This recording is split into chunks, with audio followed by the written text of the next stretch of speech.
Next, we'll go on to the license section. In this video, I'll briefly explain what this is, point out which parts of the EBSCO and CRKN licenses this refers to, and clarify a few terms.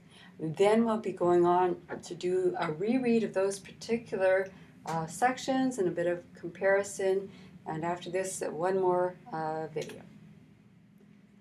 The license gives the basics of what exactly is being granted from the seller to the buyer. In EBSCO, the basic terms is found in the section called 1 License. In CRKN, the basic terms can be found in the section 2 Grant of License, and is also further spelled out in sections 3 Permitted Uses and 4 Prohibited Uses. Here's a few terms that might help to understand the EBSCO license. Section A refers to database and services. Okay, so in understanding this particular contract, and this is not unusual, there's actually two types of material or intellectual property really that are covered by the contract. The databases are the materials, the journals and books that EBSCO collects and makes available. The services are the technology developed and owned by EBSCO, so the search service, the statistics. So in other words, EBSCO is selling a package, and a lot of the package is copyrighted works where the copyright belongs to other people.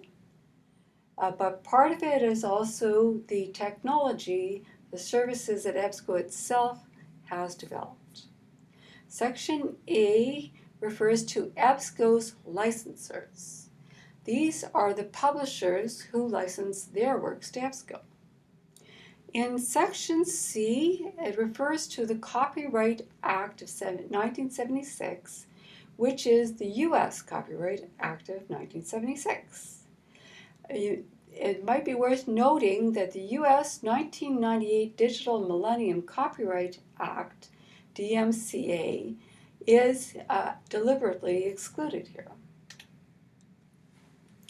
The CRKN grant of license, here's a few terms that might help to explain this. 2.1, a secure network. That means a computer system that requires authorized users to log in. Like you log in at the library anytime you want to have access to subscription journals. 2.1 refers to Schedule 1.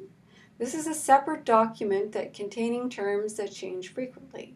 So for example, CRKN will frequently negotiate packages of journals that renew annually or once every 3 years.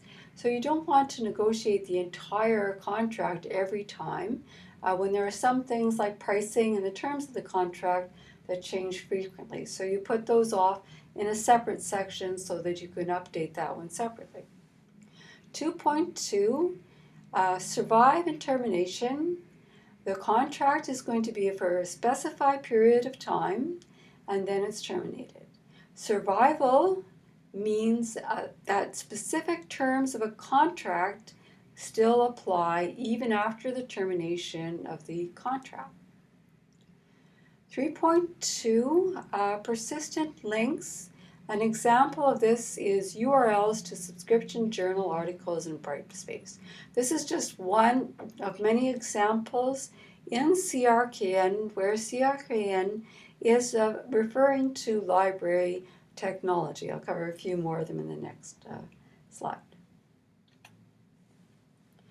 Next, read the EBSCO license section and the CRKN grant of license, permitted uses, and prohibited uses sections. Do you notice any difference in the expectations of the two parties? When you're done with that, go on to the video Contracts 4.